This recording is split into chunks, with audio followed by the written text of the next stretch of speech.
My sister keeps comparing her grief to mine. I think she just wants attention. Nah, it's just not as good as hers, bro. Ooh, trigger warning, miscarriage/loss of child. I, 32 female, lost my son at 19 weeks. This was my first pregnancy and it has been the worst pain I've ever felt. My husband, 31, and I are heartbroken, but doing our best to share our grief together and find peace as we heal. I'm so sorry, OP. By the way, this comes from It's Bambi 92 on the OK Storytime subreddit. So we have been overwhelmed with gratitude for the amount of love and support we have received from our loved ones, family, and friends alike. I have no energy to feel angry because it would not make me feel better. I'm not going to have my son back. I've worked so hard on my mental health. I cannot allow myself to fall back into those dark places. I feel that writing and talking about my story and grief with myself, my husband went through something similar and is trying to support her sister. In the best way that she can. And the best way she knows how. My sister didn't visit me at the hospital. It was all sudden. No one saw this coming. So I gave her the benefit of the doubt. She had her kids to look after and couldn't make it to the hospital. My mom told me that the reason she couldn't go visit me was because it brought back memories of her miscarriage and she couldn't handle it. Seems like OP's sister had a miscarriage 12 years ago and OP was really there for her, but is not receiving that when she just had her miscarriage and she's in this hospital. Yeah. I understand. Wow. Ugh.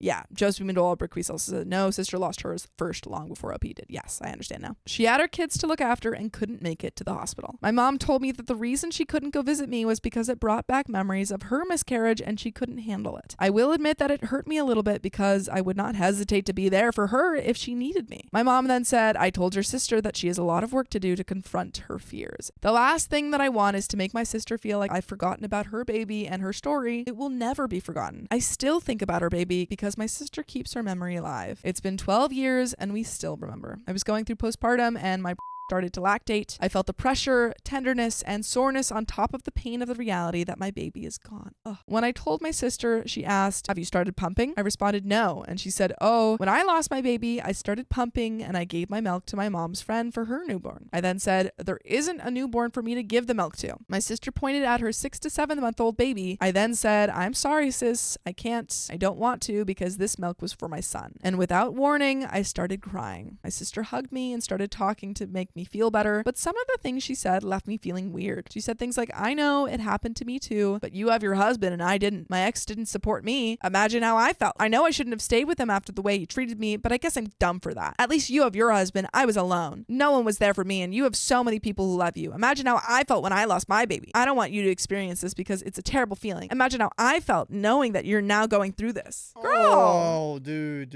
What? It's not This about you. Such a very, very sensitive thing that you're going through that you need to figure out with a professional and not your sister who is currently dealing with this. Yeah, why are you like making this all about you? I think she's working through emotions here, but she doesn't needs need to go to do it therapy. here. Yes. You need to go to therapy because if this is how you're reacting when your sister, like obviously you're never going to, fully get over the pain of losing a child, but it's been 12 years and you're still putting this on, like this guilt tripping on your sister who's just experiencing this. That's horrible. Our roommate, Christian, we were driving and someone cut him off. And he said, if I was president, I would have a thing that people press a button and they automatically revoke their license. We should have after a certain amount of time. After a certain amount of times. They should have that for therapy. Like, after a certain amount of If you heard a certain amount of people, you have to go to therapy. You have to automatically be put in therapy. It's court-mandated therapy. You're like, you know what?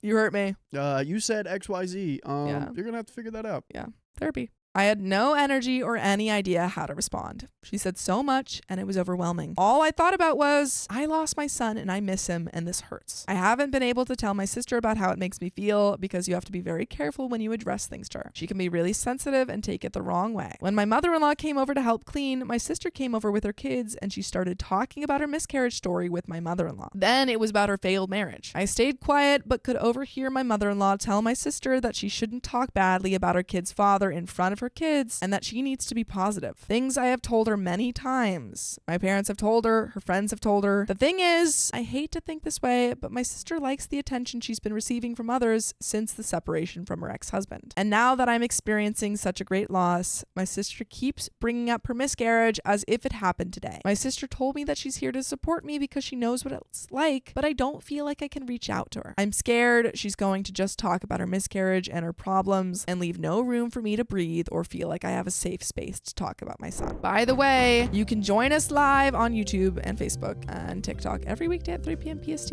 Just tap our profile. And there is a little bit more to the story, but your sister needs to go to therapy because this is ridiculous. This is ridiculous. This is not how you comfort people. I think there is a way when you're comforting people to say like, you know what? I've been through this. I know how you feel and you know it's going to get better or it's going to take time. It's going to hurt a lot. I like to sit with friends when they're going through a hard time and just sit there. Yeah, I think I'd not that's say anything, just like. I think sometimes you just have to also ask people, like, do you want me to talk? Do you want advice? Do you want just me to listen? Because people need different things. Sometimes they just want to rant. Sometimes they just want to cry and have a shoulder to cry on. But this is not how you do it. Yeah, sorry guys, this is a tough one. Yeah, if anyone needs to go, like, please, do not have to be here. And I'm sorry for anyone who's had experiences like this where you've lost a child, because that's really, really hard. I know my sister needs to talk to her therapist about this because I told her that she can cry with me when I talk about my grief. But if she's going to talk about her miscarriage as if it were a fresh wound like mine, then she cannot support me. I'm sorry if this makes me sound like an a-hole, but I'm not going to let my son's memory be overshadowed and forgotten. He was real to me. Oh, my mind is all over the place, but am I the a-hole for not wanting to listen to my sister talk about her miscarriage and failed miscarriage while I grieve the loss of my baby? Yikes. Therapy will be great. Yeah. For the sister. Definitely needs therapy. Hearts out to UOP. Yeah. And to everyone else that's gone through this too. Definitely your sister needs therapy. So Griba says, for the story that we just read, she could say, I can't handle it. I'm sorry for your loss and I want to be there for you, but I'm not in a position to do so yet. I think that's would be fair. Nikki Bordeaux says, bit of good news from me. I finally had a big talk with boyfriend about us moving in together. He's my perfectly wonderful Hobbit boyfriend. And we had a really hard but ultimately positive talk. Whoa. I'm glad. I love G's in the chat. I love G's. Let's go. Do we have any memes that we can look at on the Discord? I don't know. To cheer us up before we leave on this story? We're not going to do a TLDR on this one. Yeah, no. No, Lulu, thank you for the $5. Loving the Sophia and Riley stream.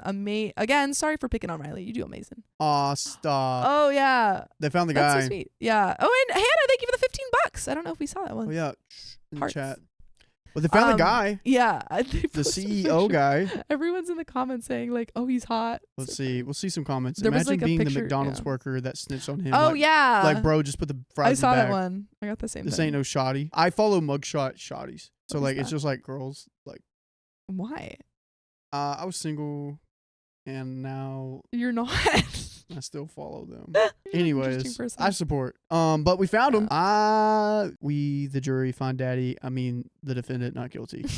He's a hero. Let's revolt. Good luck finding a jury that doesn't love this man. Oh yeah, they're not gonna find a jury. No, Free him. Also, it's really hard because usually for juries, it's like, do you know anything about this story? Because they want unbiased, but everyone's gonna know about this. We're gonna talk to our story approvers, and probably won't have many stories like this. Do you agree? Yeah. Yeah. I think we can. We can do that. And that is the end of the story.